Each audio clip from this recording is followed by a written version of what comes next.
हमारे व्यस्त जीवन में ईश्वर की आवाज़, गुरुत्वाकर्षण की शक्ति हम सभी को अलग अलग ढंग से प्रभावित करती है। उसी तरह से आध्यात्मिक जगत में सकारात्मक और नकारात्मक ऊर्जा, अदृश्य शक्तियों से प्रभावित होना, इसी स्तर पर जो अदृश्य शक्तियां हैं, जो सकारात्मक हैं, रखवाल दूत, महादूत और दूतों की श्रेणियां आती हैं। धर्म में ईश्वर के राज्य की बात की जाती है, ईश्वर का राज्य, और उसी राज्य से जुड़े हुए महादूत, दूत और अदृश्य शक्तियों के द्वारा ईश्वर की उपस्थिति का अनुभव किया जाता है। ये रखवाल दूत, महादूत इसी श्रेणी में आते हैं। आज रखवाल दूतों का पर्व है। 26वां सामान्य सप्ताह 2 अक्टूबर 2024 बुधवार। पहला पाठ निर्गमन ग्रंथ अध्याय 23 पद संख्याएं 20 से 23 तक और संत मत्ती का सुसमाचार अध्याय 18 पद संख्याएं 1 से 5 और 10।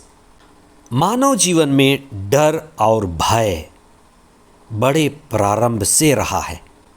हमारे बचपन से ही जब हम बड़े छोटे होते हैं, हमारा दिमाग विकसित हो रहा होता है, उसी समय तरह तरह की डरावनी और भयभीत करने वाली कहानियाँ, किस्से और घटनाएं बार बार हमें सुनाई जाती हैं और ये हमारे अंदर भय पैदा करते हैं। जाने अनजाने भूत प्रेत की बातें, अंधकार की बातें, रात्रि की बातें, सुनसान जगह, अदृश्य चीज़ें, अदृश्य शक्तियों के होने और उनके प्रभाव डालने की बातें हमें बार बार बताई जाती हैं। ये धर्मशास्त्रों में भी हैं, जिन्हें अलग अलग ढंग से प्रस्तुत किया जाता है। कई बार हम कई जोखिमों से, खतरनाक स्थिति से होकर गुजरते हैं और ईश्वर की सुरक्षा के लिए प्रार्थना करते हैं और ईश्वर की सुरक्षा चाहते हैं। और कई बार किसी व्यक्ति के द्वारा, अनजान व्यक्ति के द्वारा, विभिन्न रूपों में, अंतःकरण के द्वारा हमें सहायता मिलता है, सहारा मिलता है। ईश्वर विभिन्न रूपों में हमारी सहायता करते हैं।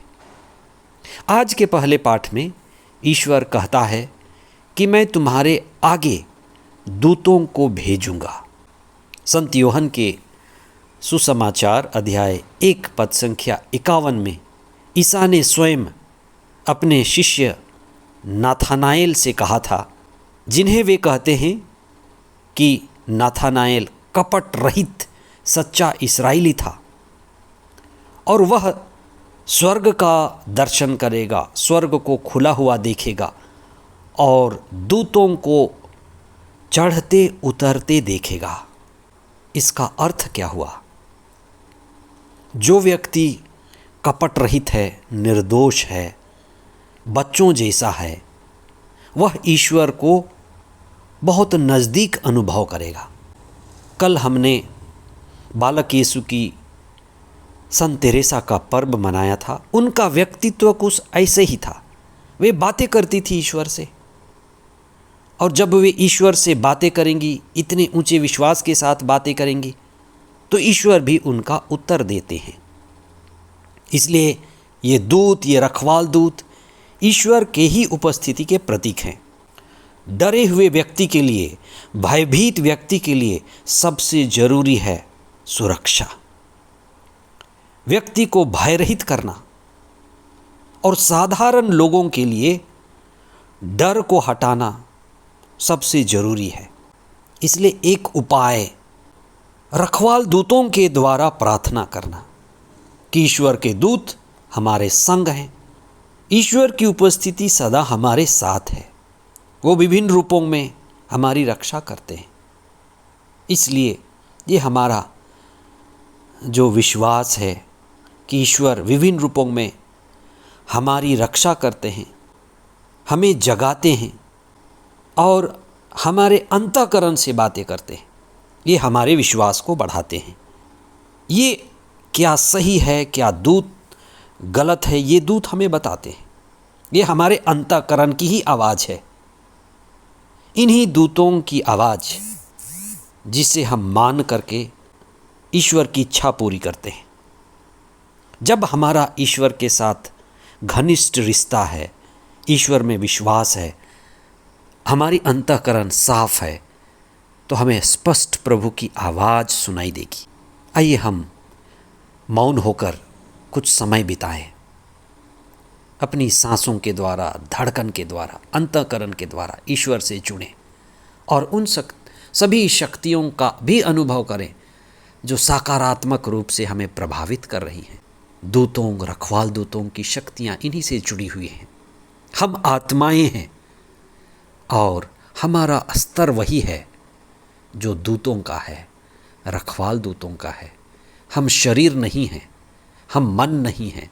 हमारे पास शरीर है, हमारे पास मन है, पर वास्तव में हम शरीर रहित हैं।